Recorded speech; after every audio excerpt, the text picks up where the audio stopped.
2, 1, start.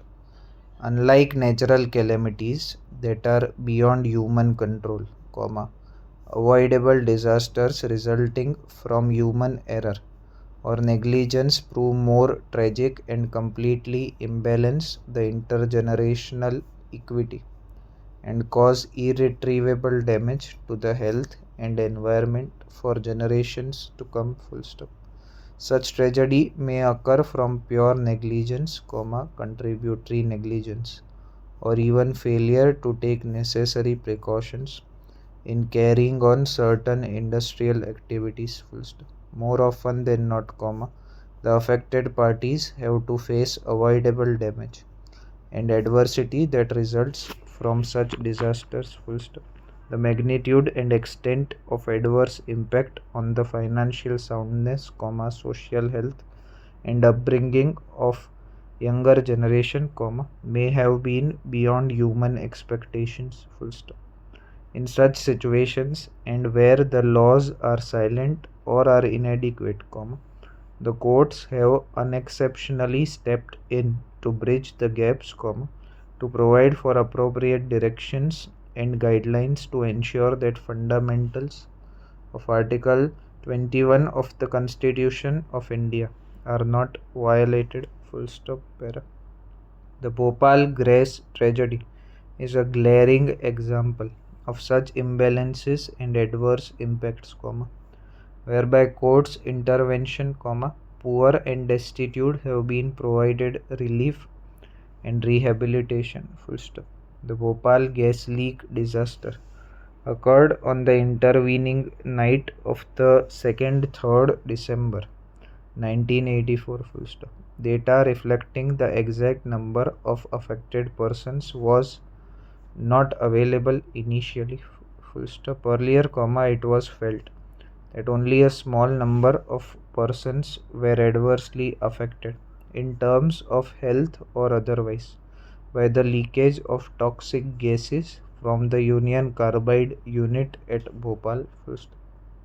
However, the Scientific Commission for Continuing Studies on Effects of Bhopal Gas Leakage on Life Systems released a report titled The Bhopal Gas Disaster Effects on Life Systems in July, 1987, which suggested otherwise. Full stop. This report stated that for the estimated population of 2 lakh exposed to the toxic gases in the severely and moderately affected areas of Bhopal, and the variety of long-term problems anticipated in the crisis period, the number of exposes covered so far by the Indian Council of Medical Research through the medical surveys constitute less than 20% of the population.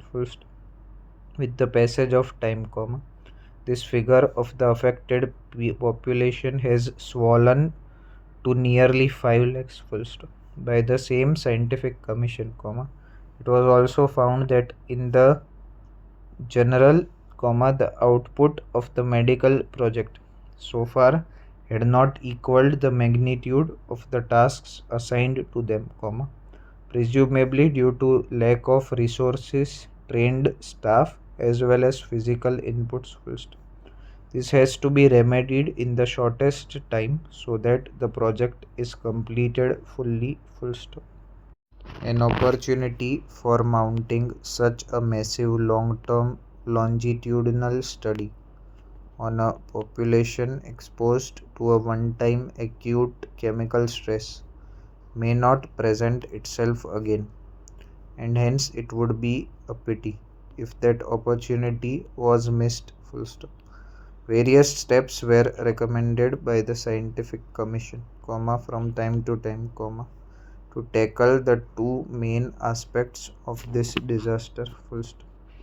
Firstly, healthcare of the affected victims, and secondly, research work with the object to deal with the acute problems arising from this disaster on the one hand, and to suggest preventive steps on the other.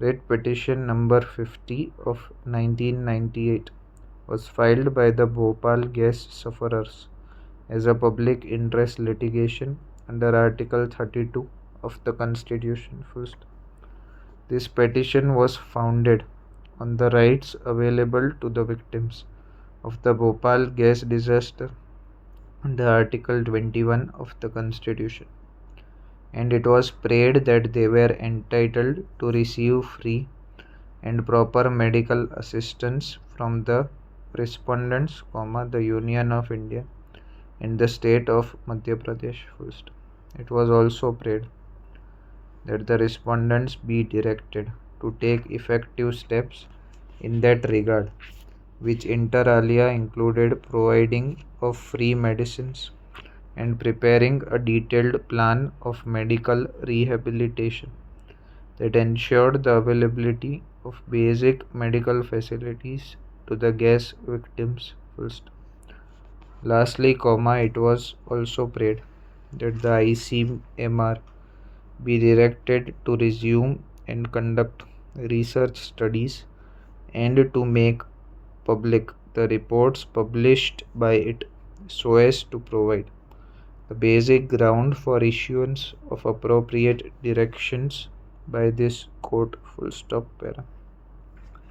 This court has been passing various directions right from the filing of this petition and has directed certain effective and positive steps to be taken by the Union of India as well as the state of Madhya Pradesh to ensure providing of appropriate medical treatment to the gas victims. First, it is no use referring to the different orders passed by this court from time to time in detail. First, however, we will be referring to some of the important orders in brief which have a bearing on the issue now pending before this court and for passing of the final directions.